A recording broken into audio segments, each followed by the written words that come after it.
Blaze the Cat, everyone's favorite interdimensional burning cat lady. Sometimes she's a wise, stoic, Sonic-level powerhouse, and other times she's just a female rep for the sake of having one. Today, we're gonna look at Blaze's role in every Sonic game she appears in, and rank her from worthless to elite. Sonic Rush is Blaze's debut. She shares the cover art with the Blue Blur himself and makes a name for herself right from the get-go. Eggman steals the Soul Emeralds from her dimension, and it causes a rift to form that throws her into the middle of Sonic's dimension. There, she meets Cream the Rabbit, who forces friendship on her almost immediately, and takes her home to meet Mom a whopping 5 minutes into knowing her. When you know, you know. Blaze starts out as a very reserved and independent character, but Cream follows her around, cheers her on, and tries to teach her the meaning of friendship or some shit. But she's very resistant and set on doing things her way. They run into Amy and Knuckles along the journey, and they keep telling her to look out for this Sonic fellow to help her, but she wants nothing to do with him. When they do finally cross paths, she up and attacks him, and ends up with the final Soul Emeralds, so that's all she wanted, but it doesn't bring her home like she'd hoped. Instead, she gets a letter from Eggman saying Cream's been kidnapped, so she goes in for the rescue mission solo, defeating the giant Egg Mech and saving the rabbit, which makes her finally admit their friendship and complete a mini arc for her. But that gets fully fleshed out in the post-game, with the Soul Emeralds being drained and having seemingly no power. Thanks to her newly opened heart though, and that of her new friends, the Emeralds are fully restored and turn her into Burning Blaze for the very first time. This transformation is f***ing rad, and with Super Sonic alongside her, they take down the two Eggmen and the X-Salamander. And with that, her and Sonic go their separate ways, universe is restored, and full powers realized. It's a hell of an introduction to the character, and the gameplay backs that up in the best possible way. Levels play like an enhanced version of Sonic. She's got the same boost, but also these new fire-centric abilities that thrust her into the air and spin flames at enemies, which are sick. Now, she is a bit slower than Sonic, but you can hardly feel it. If anything, it makes her more controllable and easy to use. Overall, I'd say this debut is Shadow level good, which may seem like an exaggeration, but it deserves that respect, and the elite tier.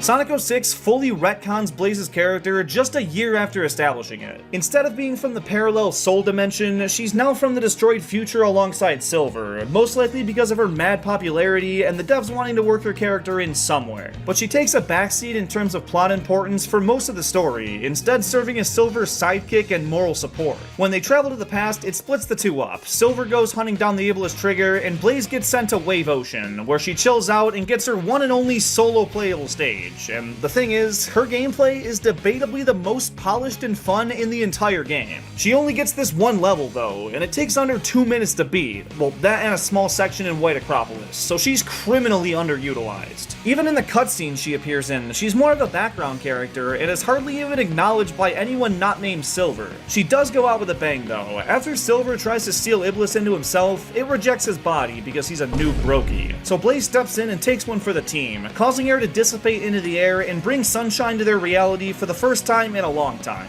As amazing of a sacrifice as that was, it can't make up for how invisible they made a character that's supposed to be a Sonic equivalent of another dimension, so she has her moments but could have been so much more here. Sonic and the Secret Rings doesn't include many iconic characters in its story, but the party mode brings back a pretty good variety. You got the main quartet, Shadow, Cream, Silver, and Blaze the Cat. It's great to see her get a role in a spin-off game like this, but considering there is a story mode and she's absent in it, I can't give it too much credit. She's an average unlockable character.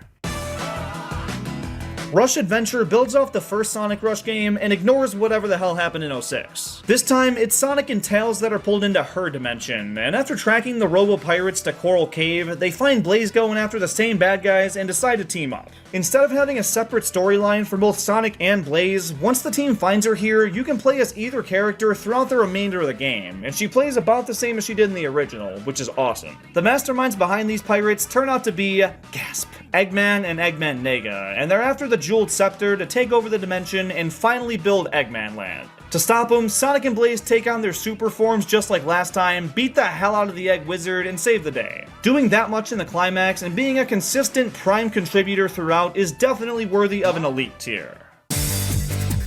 Sonic Riders Zero Gravity inducts Blaze into the best Sonic racing game series, giving her a playable character slot right alongside Billy Hatcher and the Nights into Dreams guy. Very selective with their roster inclusions, I'll say, almost more so than Cross Worlds. The game features two different story modes, Hero and Babylon, and Blaze doesn't appear in either of them. After beating the Babylon story, you unlock her and her extreme gear, the Flame Lance, which are considered relatively high tier in the competitive scene, but it unfortunately doesn't boost this much. She's a typical playable character and nothing more.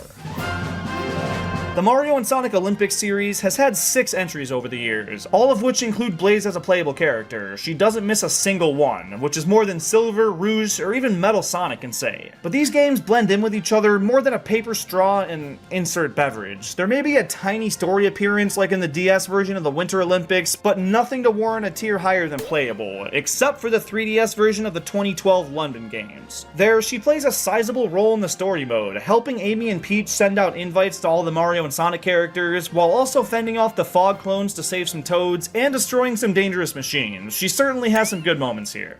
In Sega Superstars Tennis, Blaze makes her smallest appearance yet. She's chilling in the background of the Green Hill Court and does absolutely nothing. Worthless. In Sonic and the Black Knight, Blaze appears under the guise of Sir Percival. It's ma'am. But yeah, she shows up for a boss fight in the Molten Mine, then gets unlocked as a playable character in battle mode. Standing up to the main character in a late game boss fight is a pretty ballsy choice, and the playable role beyond that helps bolster this game up to Hazard Moments tier. Sonic Free Riders has a story mode that includes almost every playable character. Not Blaze though, so she going down here.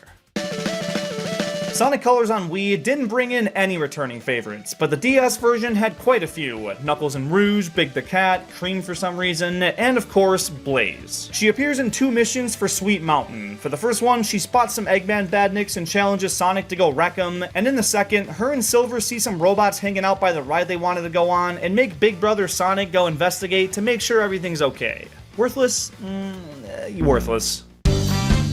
Sonic Generations treats Blaze the same as any character not named Sonic or Tails. They're celebrating Sonic's birthday when the Time Eater shows up and sucks everyone into the void, and from there, she needs Sonic to come to her rescue. Charmy the Bee and Blaze have the same plot significance. Yeah. And after being saved, she shows up for a couple optional missions, then again for the final boss, to stand on the sidelines and cheer Sonic on. She used to be his equal, now she's just worthless. Team Sonic Racing brings her in as a playable racer and part of the story for the first time in a racing game. She gets invited to race in a Grand Prix hosted by Dodon Pa, and just about the entire Sonic crew is skeptical of this guy, including her and her pal Silver. But wait, the teams come in 3s, right? So who's their 3rd? Yeah. She's a part of Team Vector, because suddenly Sonic Team thinks fucking Vector's a bigger character than either Blaze or Silver. Gotcha. Beyond that though, they really don't do much. They investigate the situation and are involved in races throughout, but don't rock the boat much, and Blaze gets hardly any screen time. Even at the end when they're all celebrating, they cut Blaze from the scene. Vector's shown. Vector! That's me. She's still fully playable, but compared to the average character role in this game, it's generous to say she's on par. Her most recent appearance, until Sonic Racing Cross Worlds comes out, is the murder of Sonic the Hedgehog, where she's seen with Rouge for a short bit, or just calling out the obvious. Pretty frickin' worthless. And there you have it.